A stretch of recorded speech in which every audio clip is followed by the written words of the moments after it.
Welcome to a Seidokan Saturday bonus footage.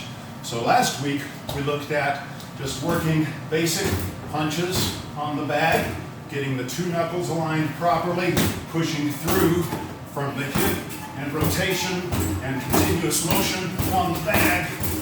Okay, so we looked at that. Today I want to look specifically at my geri, a basic drill to work front kicking on the bag.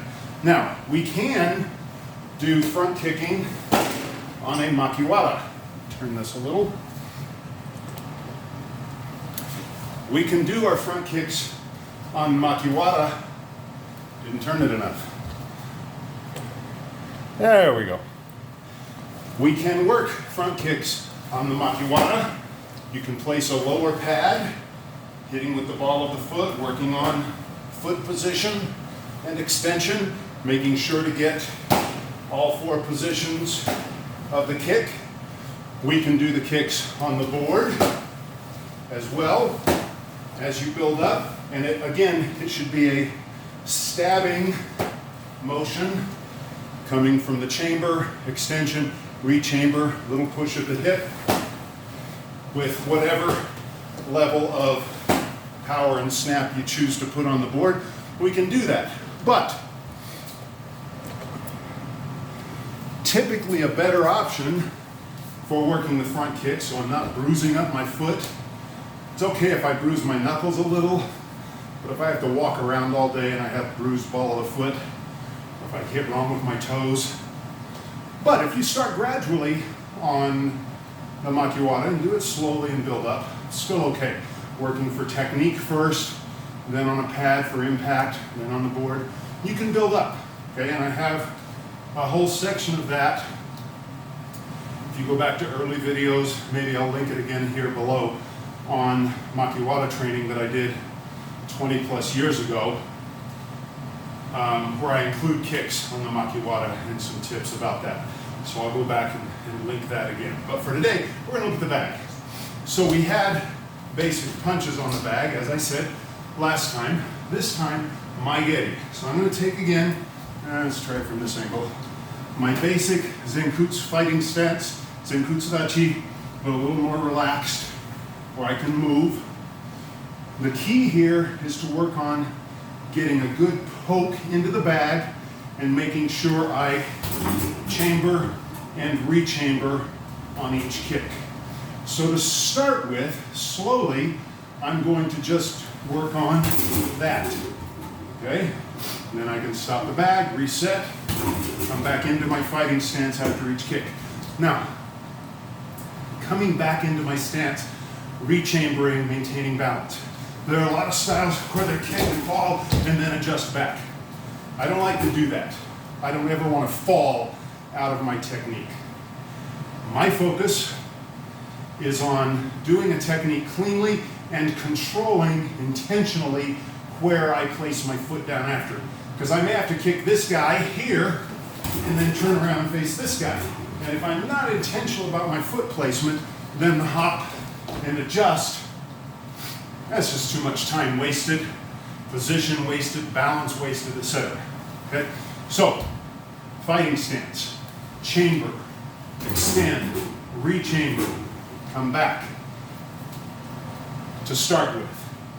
Now I'm going to time the bag a little bit. After I've gotten used to hitting that position, coming back with control and balance, so now I'm going to work a little timing. The bag's going to swing, kick it, allow it to come back.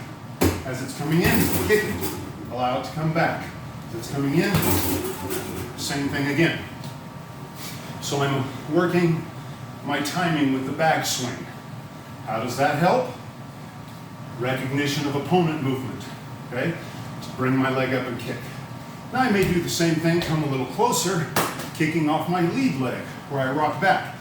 This again is where stepping intentionally matters, where I kick and don't fall forward, because if I fall forward, this happens. But if I kick and step forward, notice my guard is in the way of the back. So I'm a little closer.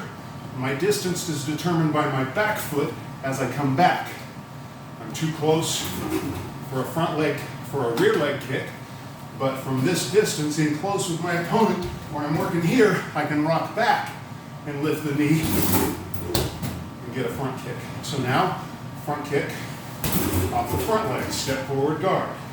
Front leg, step forward guard. Front leg, step forward guard. Then the third drill in my progression is to kick front leg and then back leg. Now for this, the front leg's going to move the bag, and I'm going to catch the bag back here with my front kick. I'm still going to step back into my fighting stance, so I'm intentional about where I'm placing my foot. This creates the distance that allows the back foot to come up.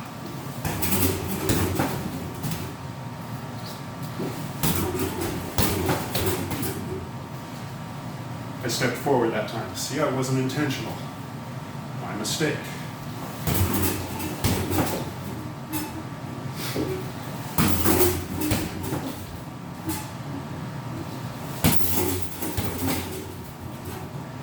So that would be my third drill.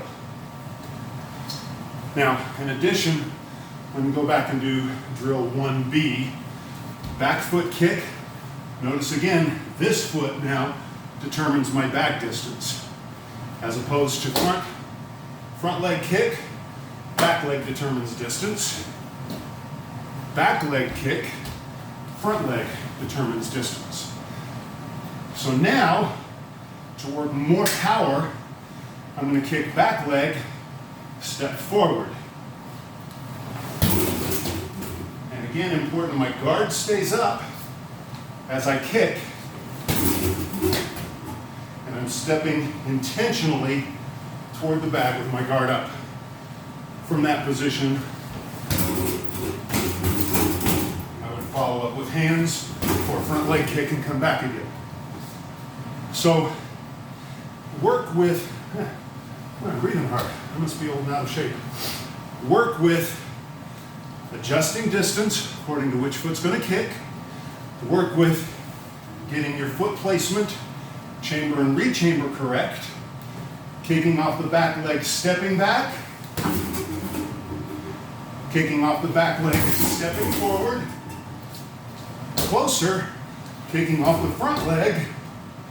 Kicking off the front leg and following through. So those would be your 4 basic, simple drills to work on putting power into a target with your front kick. Hopefully those are some useful practice points for you. Again, this can all be done on makiwara. It's just a little better to me with a bag that's going to move, working my distance and timing. Thanks for joining. Hopefully this bonus was helpful. And as always, keep practicing.